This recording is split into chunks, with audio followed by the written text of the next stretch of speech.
Olá, oitavo ano, espero que estejam todos bem. Na aula de hoje nós vamos falar a respeito dos conteúdos que foram abordados nas atividades 17 de métodos contraceptivos e também falaremos a respeito das infecções sexualmente transmissíveis que foram trabalhadas lá na atividade número 17, ok? Então, vamos começar nossa aula de hoje falando um pouquinho a respeito dos métodos contraceptivos. Bom, o que são métodos contraceptivos? Métodos contraceptivos são técnicas que serão utilizadas para evitar que aconteça uma gravidez indesejada ou uma gravidez não planejada. Então, vamos recapitular aqui. Para acontecer uma gravidez, primeiro precisa que haja a fecundação, ou seja, o encontro do óvulo com o espermatozoide. Posteriormente, essa célula ovo ela vai sofrendo sucessivas multiplicações, forma-se o embrião.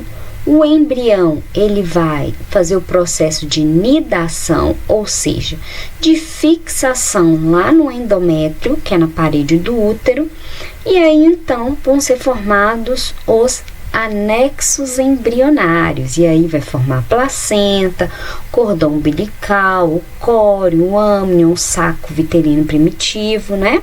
E esses anexos embrionários, eles vão ser responsáveis aí pela respiração desse indivíduo que está se desenvolvendo, pela manutenção da temperatura do corpo, pela absorção de cálcio para a formação dos ossos e músculos, para eliminar aquelas excretas, ou seja, aqueles produtos do metabolismo. Serve também para defesa imunológica, ou seja, defender aquele serzinho que está se desenvolvendo contra qualquer antígeno que possa destruí-lo, e também vai proteger esse embriãozinho contra os choques mecânicos. Bom, no início da gravidez, a mulher ela libera o hormônio que é chamado de gonadotrofina coriônica humana, que é conhecida popularmente como HCG, que é aquele exame que a mulher faz lá quando ela desconfia que está grávida. Bom, então esse exame lá no inicinho a mulher pode fazer através do exame de sangue e através também do exame de urina. Então, lá naquela fitinha, por exemplo, do exame de urina, ele vai ter um reagente que, se apresentar a presença do HCG na urina da mulher, vai haver a coloração daquelas fitinhas lá que marcam se há presença do HCG ou não. O HCG é um hormônio fundamental e no início da gravidez ele é liberado ainda em quantidades maiores, porque ele é responsável por manter essa gestação. Um outro hormônio que há uma diminuição da sua produção é a progesterona, tá? Porque a progesterona ali ela vai inibir as contrações uterinas, né? A progesterona vai aumentar a sua produção ali também. O estrógeno, que vai aumentar ali a vascularização no endométrio, ou seja, vai aumentar a quantidade de vasos sanguíneos, de circulação de sangue para manter a gravidez. E a ocitocina, que vai ser liberada ali quando começar o trabalho de parto. Ela é um hormônio que promove as contrações daquele útero.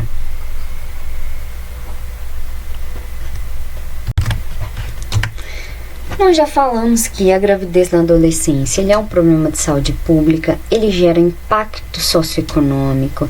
Nós sabemos que a taxa de gravidez na adolescência aqui no Brasil ela é muito alta. E nós sabemos que, para se evitar essa gravidez indesejada, é preciso que haja acesso a esses métodos contraceptivos e que tenha também a educação sexual. Isso aqui nós já falamos dos riscos, né, da gravidez na adolescência. Então vamos pular aqui para os métodos contraceptivos, ou seja, o que a menina e o menino, né, ou o adulto pode utilizar para prevenir uma gravidez.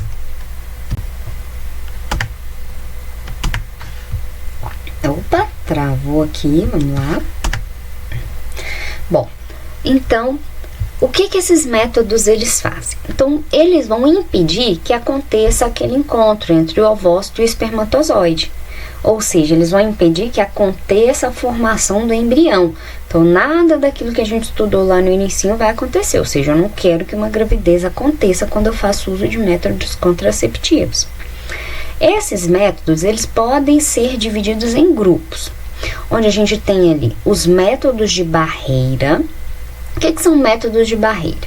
Ele vai formar um bloqueio físico mesmo, ele vai impedir ali que o espermatozoide ele entre em contato com o ovócito.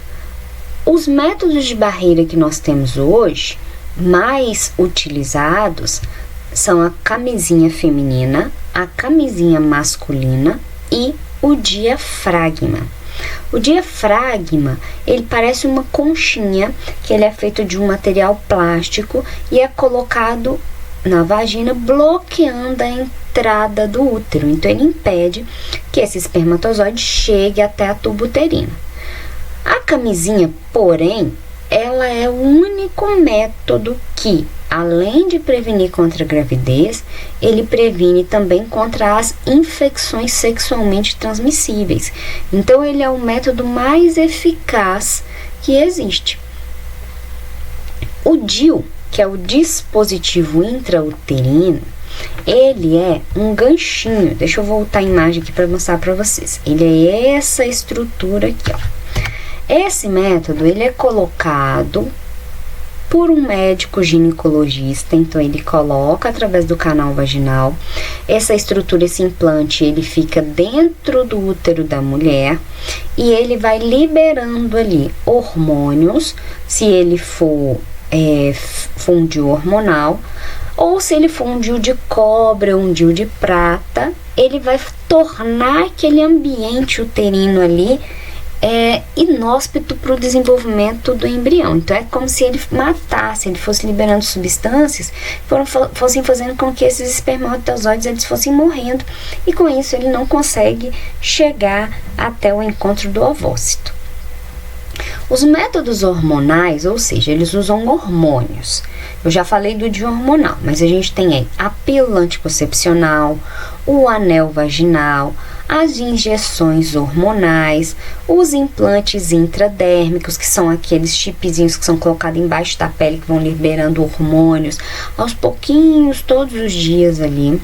Adesivo transdérmico, que são uns adesivos que são colados na pele, que também vão liberando níveis de hormônio para impedir a ovulação, e a pílula do dia seguinte. Bom, de um modo bem geral, a pílula, o anel, a injeção, os implantes intradérmicos e os adesivos transdérmicos, eles funcionam de uma maneira muito similar. Todos eles impedem que haja ovulação. Então, a mulher não vai ter a liberação do ovócito pelos ovários. Então, por isso que ele vai evitar uma gravidez, mas se eles forem usados de forma adequada. A pílula anticoncepcional, que é o método mais popular que nós temos, ela deve ser tomada diariamente no mesmo horário. Então, a pílula ela é tomada no primeiro dia da menstruação e tem uma sequência, tomando todos os dias no mesmo horário. E algumas pílulas tem a pausa de 7 dias e existem também outras pílulas que são contínuas. A mulher toma aquele comprimido todos os dias. Isso vai depender da formulação e o tipo de anticoncepcional que o médico vai prescrever. Agora, a pílula do dia seguinte, moçada, ele é um método emergencial. A pílula do dia seguinte não é um método que deve ser utilizado a cada relação sexual. Ela é utilizada apenas naqueles casos onde houve a relação sexual sem o uso de um método contraceptivo. Então, a mulher vai fazer, ou também em caso de estupro, né, de abuso sexual, a mulher ela vai tomar esse comprimido que vem em 2 dosagens, no máximo até, para ele ter uma eficácia melhor, 48 a 72 horas depois da relação sexual sem proteção. E aí, o que essa pílula vai fazer? Por que essa pílula ela é tão perigosa? Principalmente que ela tem sido muito utilizada pelas adolescentes. Ela vai, gente, liberar uma bomba de hormônio na sua corrente sanguínea. Então, ela vai liberar uma dosagem muito alta de hormônios e ela vai antecipar a sua menstruação. Então, esses hormônios vão estimular o espessamento do endométrio e esse endométrio vai descamar. Então, por isso que a pílula do dia seguinte, quando ela é utilizada de acordo com a prescrição médica, ela evita uma gravidez indesejada. Por quê? Mesmo se tiver acontecido a fecundação lá na tuba uterina, não haverá como esse embrião se implantar.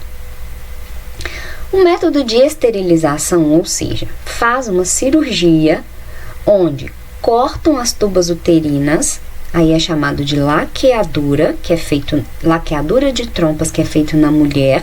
Então, eles fazem uma cirurgia e cortam as tubas uterinas. Então, a mulher ovula, mas não tem por onde aquele óvulo passar. Eu interrompi aquele localzinho de passagem do óvulo. Já a vasectomia, ela é feita nos homens, também uma cirurgia bem menos invasiva, uma cirurgia bem rapidinha, onde corta o canal deferente, ou seja, corta aquele canalzinho por onde o espermatozoide passa quando ele sai do epidídimo, tá? Existe muito mito, gente, que homem acha que vai fazer vasectomia, que ele vai ficar infértil, que ele vai ficar impotente. Não, mentira, ele não vai ficar impotente, tá? Ele somente não vai liberar mais espermatozoide, mas vai liberar ali todos os líquidos espermáticos. Agora, existe esse método aqui, que são chamados de métodos naturais, que são métodos que não garantem eficácia na proteção de uma gravidez indesejada, que é o método de tabelinha, que é aquele método onde observa-se o período fértil, e o método de coito interrompido, que é aquele onde o homem ele retira o pênis do canal vaginal no momento da ejaculação. Por que esses dois métodos eles não são seguros? O primeiro, a mulher ela pode ter alteração no seu período fértil de acordo com alterações hormonais, até mesmo alterações emocionais. O psicológico, o emocional da mulher pode alterar a liberação desse ovócito. Agora, o coito interrompido, ele também não é eficaz pelo fato de que antes de sair, antes da ejaculação, aquele líquidozinho que eu expliquei na aula anterior que lava ali a uretra, ali dentro podem ter espermatozoides que sobreviveram. Ou então pode haver a ejaculação próxima à entrada do canal vaginal. E os espermatozoides, eles podem, de certa forma, se locomover, entre aspas, nadar até a entrada do útero ali, pela vagina, e mesmo assim fecundar. Então, esses dois métodos aqui, eles não devem ser utilizados como métodos contraceptivos. Agora, o que são infecções sexualmente transmissíveis, chamadas também de ISTs? As infecções sexualmente transmissíveis, elas são infecções que são transmitidas através do sexo, seja o sexo oral, seja o sexo vaginal ou sexo anal. Ela pode ser transmitida pelo contato sexual sem camisinha, então por isso que a camisinha é fundamental, método contraceptivo. Olha que gracinha esse desenho aqui mostrando, a camisinha aqui. Pode ser congênita, ou seja, pode ser passada de mãe para filho, pode acontecer o contato no momento do parto ou da amamentação, e há também aquelas que podem ser transmitidas através do sangue de uma pessoa contaminada. Então, através do compartilhamento de agulhas, através das seringas, através de cortes, tratamento de ferimentos sem os devidos cuidados. Bom, essas doenças, elas podem ser sintomáticas ou assintomáticas. O que quer dizer? Pode ser que elas tenham sintomas ou não. O perigo está aí, nas doenças que são assintomáticas, ou seja, o indivíduo ele carrega o vírus ou a bactéria ou o protozoário, mas ele não tem nenhum sintoma. Então, com isso, ele transmite esse agente etiológico, né, essa infecção, para vários outros indivíduos. Aqui no Brasil, as infecções sexualmente transmissíveis mais comuns são a herpes genital, a sífilis, a gonorreia, a AIDS, o HPV e a hepatite B. Então, eu dividi aqui em grupos para a gente estudar essas doenças, tá? As ISTs causadas por vírus são herpes genital, o condiloma acuminado, hepatite B e AIDS. Bom, o que são os vírus? Os vírus, eles são, gente, agentes infecciosos microscópicos e eles não têm células, por isso que eles não são considerados seres vivos, mas eles necessitam de uma célula hospedeira. Então, o que eles fazem? Eles invadem uma célula qualquer, né? No caso da IST, ele vai entrar, né, invadir numa célula humana e vai obrigar essa célula a trabalhar por ele. Então, essa célula produz várias cópias desse vírus.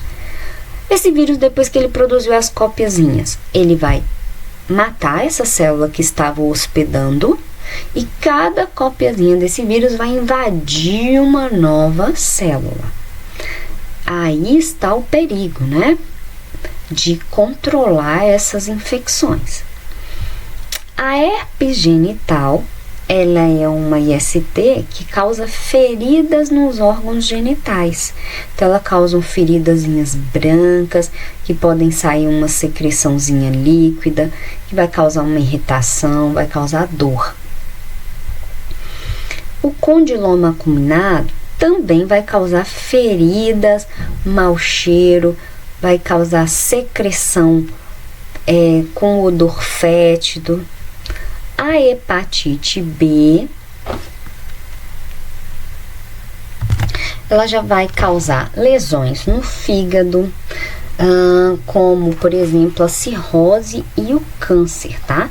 Então, esse vírus do hepatite B, ele vai atacar ali as células do fígado e vai causar como sintoma aquele amarelamento da pele e dos olhos.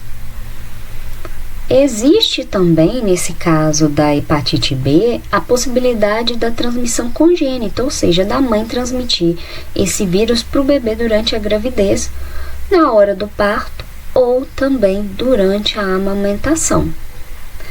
A forma de prevenir, nesse caso aqui, a hepatite B, tem-se uma vacina, mas a forma mais eficaz que a gente tem aí acessível para toda a população é através do uso de preservativo. Então, a gente tem que discutir, temos que bater nessa tecla de que a camisinha é o único método que previne contra todas as infecções sexualmente transmissíveis. Deixa eu ver qual outra aqui agora. A AIDS, né? A AIDS, ela é uma infecção também causada por vírus, e esse vírus ele vai atacar as células de defesa. Então, esse indivíduo, na verdade, ele vai ficar sem os leucócitos que produzem os anticorpos que protegem o corpo. Então, o indivíduo ele não vai morrer de AIDS, ele vai morrer por causa de qualquer outra infecção que invada o organismo dele, por exemplo, como uma pneumonia, uma gripe forte, né? Agora aí o coronavírus, porque esse indivíduo ele fica sem defesa nenhuma. O HPV, ele é um vírus que ele infecta a pele e a mucosa, né? E ele causa umas verruguinhas nessas áreas, e essa verruguinha, gente, ela pode evoluir para o câncer. Então, é muito importante a prevenção do HPV. Por isso que tem a vacinação aí das adolescentes, para prevenir aí que meninos ou meninas, né, que os meninos transmitam para as meninas e as meninas desenvolvam o câncer de colo de útero, que é um câncer que, como ele não tem sintomas, a mulher não sente dor, ela só vai observar esse tipo de câncer quando ela for fazer o exame de Papa Nicolau. Muitas vezes aquela mulher que não faz o exame ginecológico anualmente passa despercebido aí essas verruguinhas que vão evoluindo para feridas no colo do útero, que podem aí causar câncer. Agora, as doenças que são causadas aí por bactérias.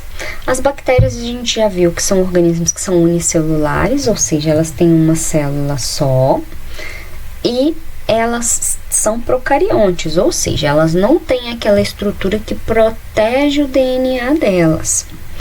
Aqui a gente tem como doenças que são causadas por bactérias, nós temos a gonorreia, a sífilis e a clamídia. Bom, a gonorreia, que pode ser chamada também de blenorragia, ela é causada por uma bactéria. Essa bactéria ela vai causar lesões tanto no aparelho genital e urinário. Então, ela vai provocar uma inflamação ali na uretra, no útero, vai dar muita dor, ardência urinar, vai ter a secreção de um pus amarelo esverdeado e em algumas mulheres ali pode ser que ela aconteça de forma assintomática e isso facilita a contaminação do parceiro dela. Outro problema também é que a mulher ela pode passar essa bactéria para o bebê durante o parto. Então, a medida de evitar, ou seja, a medida profilática, é o uso de preservativo. Agora, o indivíduo que já está com essa doença, né, que já está com essa bactéria, ele vai fazer o uso de antibióticos.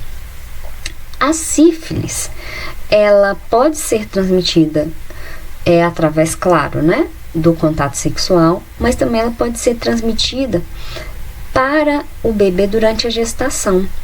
E se a mulher estiver grávida e contrair a sífilis, pode acontecer ali desordens físicas e mentais na criança, o que a gente chama de sífilis congênita. Então, causa uma má formação naquele bebê. A sífilis, ela pode acontecer em 3 fases.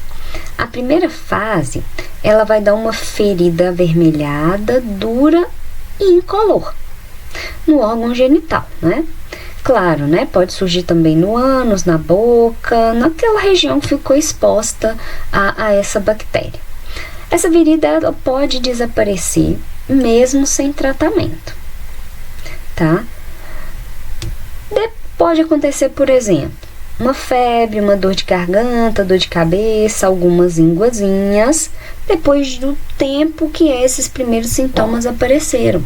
E isso é o que a gente chama de sífilis secundária. Se não tiver um tratamento nessa fase de sífilis secundária, os sintomas eles podem desaparecer e surgir novamente, só que mais agressivos, que é chamada de sífilis na fase terciária. E aí, gente, pode causar lesões muito fortes na pele, pode ter lesão nos ossos, lesões no coração, lesões neurológicas e pode evoluir à morte.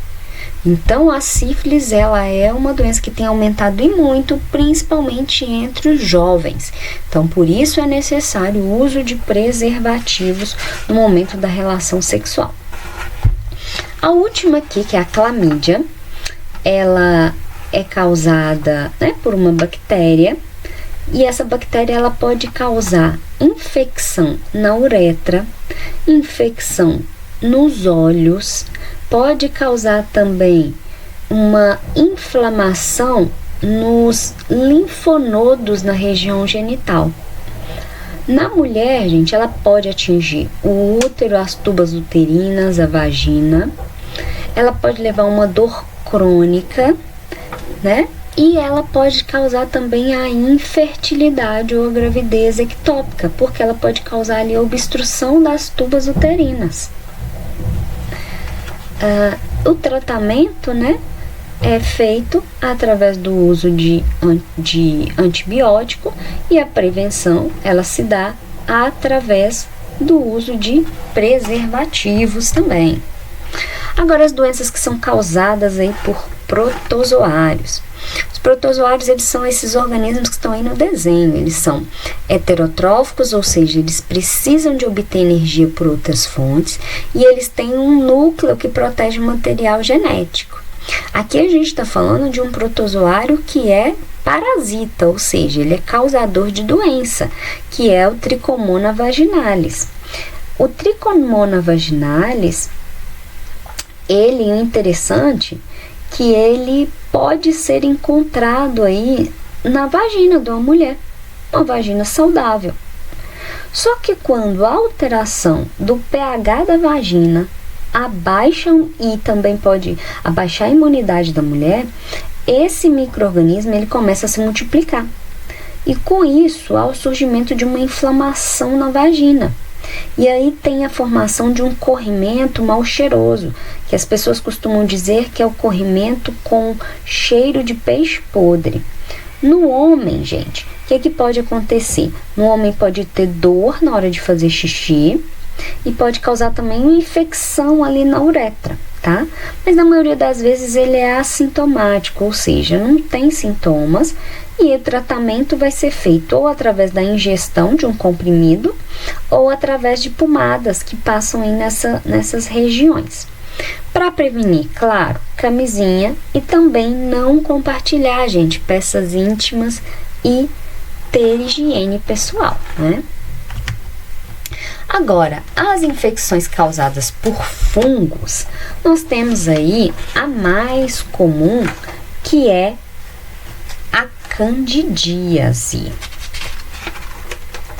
A candidíase, gente, ela é um fungo que pode ser transmitido sexualmente, ou ele também pode proliferar no corpo do indivíduo quando a imunidade dele está muito baixa. Esse fungo, gente, é o mesmo que causa aquele sapinho na boca da criança quando beija no rosto do recém-nascido, ou então ele pode ser transmitido aí também através do primeiro beijo, que é conhecido como infecção do beijo na boca. Quando a mulher ela está com candidíase, ela tem uma secreção, sabe? Sai um muco da vagina dela mais esbranquiçado, que parece uma nata de leite, é acompanhado de muita coceira, arde os órgãos genitais. No homem, ele também pode observar ali a glândula peniana mais vermelha e com coceira também. O tratamento é feito com antifúngicos, que pode ser na forma de comprimido ou de pomadas, e a prevenção também é camisinha, higiene pessoal e não compartilhar as roupas íntimas. Bom, então agora voltando lá na atividade 16, os exercícios eram os seguintes. Número 1, responda as questões 1 a 3 da seção Aplique e Registre da página 83 e responda a atividade número 8 da página 88. Então vamos lá na página 83 primeiro, para que a gente possa responder essas 3 atividades. Então, alguns métodos anticoncepcionais são considerados métodos de barreira, pois bloqueiam o contato do espermatozoide com o ovócito 2. Dos métodos citados, quais funcionam como barreira? Então, a gente tem a camisinha, o diafragma, o DIU e a laqueadura tubar e a vasectomia, porque eles impedem que haja um encontro dessas duas células. Dos métodos anticoncepcionais, quais atuam na prevenção de ISTs? Então, já falamos aqui várias vezes, o único que previne contra as ISTs é a camisinha. Reflita, em um casal, de quem deve ser a responsabilidade de evitar uma gravidez indesejada. Bom, pessoal, a responsabilidade é dos dois. Apesar de vivermos numa sociedade machista que coloca essa responsabilidade nas costas da mulher, isso é errado. A responsabilidade é do homem e da mulher, de se evitar essa gravidez indesejada. Agora a atividade número 8, né, a segunda atividade lá, que era a número 8, vocês deveriam transcrever, né, ou seja, copiar essa tabelinha aqui para o caderno e preenchê-la de acordo com as informações que estão sendo solicitadas aqui, ó. Elabore um quadro com todos os métodos anticoncepcionais citados e informações importantes, como modo de atuação, ou seja, o que ele faz, os cuidados que se devem ter e se eles previnem contra ISTs, tá? Então, falar de todos os métodos que nós vimos e a respeito se eles vão prevenir ou não, mas de uma maneira bem resumida, a gente sabe que o único que vai prevenir contra as ISTs vão ser as camisinhas, né? Tanto a feminina quanto a masculina. Então, aqui, por exemplo, a tabelinha, ela vai evitar fecundação no período fértil, e os cuidados que devem ser tomados é você determinar corretamente o seu período fértil analisando os meses anteriores. Previne contra ISTs? Não. A camisinha masculina ou camisinha feminina, né? A gente pode colocar os dois na mesma linha. Então, elas são métodos de barreira que impede, né, o contato do sêmen com o corpo do parceiro ou da parceira. Deve-se colocar corretamente para evitar que ela rasgue durante a relação sexual e também retirar de maneira correta depois da relação, e ela deve ser descartada. E ela é o único método que previne contra as doenças, as infecções sexualmente transmissíveis. Outro aí é espermicida, que ele vai falar pra gente. Então aqui, ó, o espermicida, ele é um gel que ele vai matar os espermatozoides na vagina. E ele tem que ser aplicado até no máximo 1 hora antes da relação sexual, tá? O diafragma, ele impede o contato do sêmen com o útero. E esse método contraceptivo, ele é feito através de um molde. Então, o ginecologista que vai falar o tamanho que é indicado, e ele só pode ser removido, só pode retirar ele da entrada do útero 6 horas depois da relação sexual. A pílula, o gel, o adesivo, todos os métodos hormonais vão ter liberação de hormônios que vão impedir a ovulação, tá? E o cuidado que você tem que tomar é consultar um médico para ele indicar o método mais adequado. O DIU, ele impede a fixação do embrião no útero, e ele faz também com que os espermatozoides eles fiquem mais fracos, menos eficientes. Ele tem que ser colocado por um médico, e o médico ele vai acompanhar se ele fixou corretamente ou não. A laqueadura de trompas e a vasectomia, ele é um método cirúrgico que fecha definitivamente ali a tuba uterina ou canal deferente, impedindo que haja encontro do ovócito com o espermatozoide, tá? Então, aqui preenchemos a nossa tabela. Então, vamos lá agora para a atividade número 17, desculpa. Na atividade 17, você vai preencher esse quadro aqui, falando de cada uma dessas características. Então, aqui, por exemplo, AIDS, o que causa AIDS, área do corpo que é afetada, a forma de contaminação, sintomas, o tratamento e a prevenção. Você vai falar de cada uma dessas. AIDS, herpes genital, condiloma acuminado, hepatite A, hepatite C, sífilis, gonorreia e candidíase. Na número 2, dentre as infecções sexualmente transmissíveis apresentadas no capítulo, indique quais são transmitidas por vírus. Então, volta cá no inicinho do vídeo que você vai ver lá quais são transmitidas por vírus, quais são transmitidas por bactérias e quais são transmitidas por fungos. Então, por fungo a gente sabe que é a candidíase. Por bactérias aí nós temos a gonorreia, a sífilis e a clamídia. e que é transmitida por vírus. Aí a gente tem a herpes genital, o HPV, a AIDS e a hepatite B. E depois você vai responder a atividade 13, 14 e 18 do livro. Então vamos lá no livro, atividade 13, 14 e 18. Atividade 13. De acordo com a OMS, o Brasil foi um dos primeiros países entre os de baixa e média renda a fornecerem tratamento gratuito para pessoas que vivem com AIDS. Desde 96, o SUS oferece esse tratamento. Em 2013, o Brasil adotou novas estratégias para frear a epidemia de AIDS, oferecendo tratamento para todas as pessoas que tinham HIV, independente do seu estado imunológico. Além disso, a distribuição de camisinhas pelo SUS e também dos testes gratuitos para saber se a pessoa tem HIV. Analise o gráfico abaixo que mostra a situação do Brasil em 2015 em relação a HIV e responda ao que se pede. Então aqui a gente observa que pessoas vivendo com AIDS, a gente tem aí 827 mil pessoas.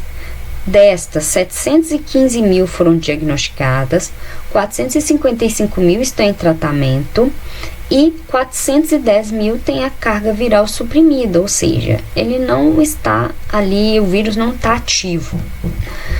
Letra A. Qual é o número estimado de pessoas que viviam com HIV no Brasil em 2015? Então, 827 mil. Desse número total, quantas pessoas já foram diagnosticadas com a doença? 715.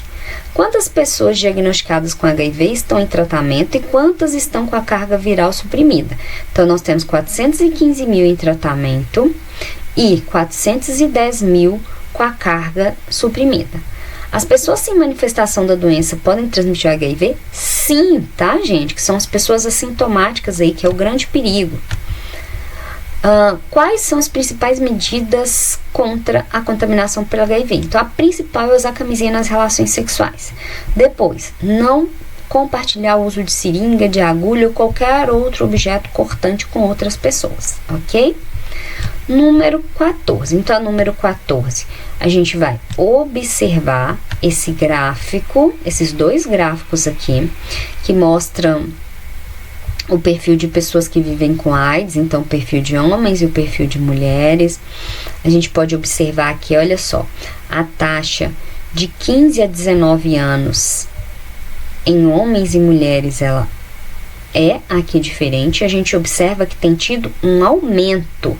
Se nós observarmos que aqui em 2006 eram 2,4, 2015 já 6,9, então um aumento muito grande aqui no número de AIDS sendo transmitida entre os jovens, tá? Ou seja, entre os adolescentes aqui. Vamos lá. Considerando a faixa etária de 15 a 19 anos para mulheres, qual foi a taxa de detecção de casos de AIDS em 2006 e 2015? Essa taxa aumentou mais ou aumentou menos em relação aos homens da mesma faixa etária? Então, em 2006, a faixa era de 3,6 para cada 100 mil habitantes. Em 2015, ela já foi para 4,1 para cada 100 mil habitantes. Então, ela aumentou menos do que no caso dos homens na mesma faixa etária. Então, nos homens, a gente observou um crescimento muito maior. Letra B. Considere agora a faixa etária de 20 a 24 anos. A taxa de detecção de AIDS é maior em homens ou em mulheres? Explique. Então, vamos lá, para 20 a 24 anos. Então, aqui, ó. Homens, a gente tinha 15,9, foi 33,1. Nós tínhamos 13,9, fomos para 11,1. Então, o que a gente pode observar aqui? A gente pode observar que que essa taxa de infecção ela é maior em homens, que passou de 15,9 para 33,1. Agora, no caso das mulheres, houve uma redução de 13,5 para 11,1. Comparando os dois gráficos como um todo, para todas as faixas etárias, você diria que a taxa de detecção de AIDS é maior em homens ou em mulheres? É maior em homens, tá, pessoal? A gente pode discutir vários fatores aí que poderiam relacionar que está em homens, tá? Você diria que a prevenção contra a AIDS deve ficar a cargo da mulher ou dos homens? Isso aqui é a mesma resposta daquela da gravidez, né? A obrigação da prevenção, ela fica a cargo dos dois. Todos os dois devem fazer a prevenção. Graças a Deus, hoje nós temos também aí para as mulheres a camisinha feminina, que garante à mulher uma maior liberdade sexual. E faremos aqui agora a 18. Então, vamos lá para 18, A e B. Escolha uma das ISTs estudadas nesse capítulo e busque informações a respeito de sua ocorrência no Brasil. Então, aí você escolheu uma das doenças e pesquisou como que tem sido a evolução dessa doença nas últimas décadas, e a doença atinge igualmente homens e mulheres de qualquer idade, diferentes classes sociais, ou é específica de determinado grupo da população. Então, essa aí você escolheu, né, provavelmente uma das doenças, fez aí. Se a gente for falar da AIDS, nós sabemos que a AIDS, se a gente usar até esses gráficos aqui que estávamos vendo anteriormente, a gente observa aí uma oscilação, né, nesses números de casos. Observamos que algumas faixas etárias eles diminuíram e outras aumentaram. E observamos também que ela é independente, né, da classe social ou da faixa etária, que em todas as faixas etárias aí a gente tem um aumento da contaminação, ok? Então, pessoal, hoje nós finalizamos aí as atividades 16 e 17. Qualquer dúvida, entre em contato comigo. Um abraço, fiquem com Deus, tchau, tchau.